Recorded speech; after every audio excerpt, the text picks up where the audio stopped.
Everyone, আজকে হচ্ছে আমাদের গাছে 3টা আম আছে। সেই 3টা আম হচ্ছে পারবো এবং ভর্তা করবো, সো তোমরা সাথেই থাকো। এই দেখো আমাদের গাছে হচ্ছে 3টা আম আছে। সেই 3টা আমি তোমাদেরকে দেখাচ্ছিলাম। দেখো কতটা বড় বড় সাইজের হয়েছিল, আর এদিকে আমি একটা একটা করে পেরে তোমাদেরকে দেখাইতেছিলাম।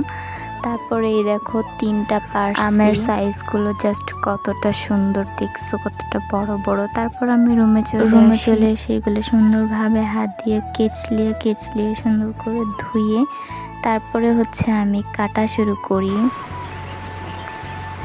যাই হোক, তারপর হচ্ছে কাটাকুটি শেষ করে এইভাবে কিন্তু পুরাটা শেষ করে তারপরে এই 3টা আমি হচ্ছে ছিলিয়ে নিয়েছি।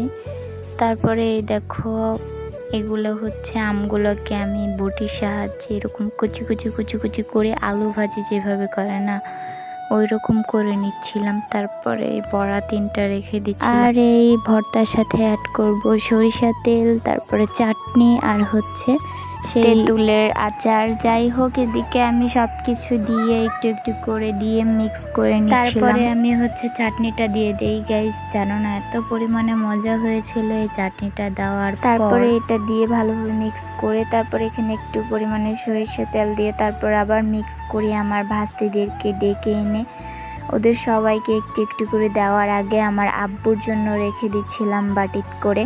তারপরে ওরা পাতা নিয়ে আসে, ওদেরকে একটু একটু করে আমি সবাইকে দিয়ে দিই। দাদা, ভাবি, আমার ভাইস্তা সবাইকেই দিই। আর এদিকে লাস্টে হচ্ছে আমার জন্য আর আমার ভাইয়ের জন্য।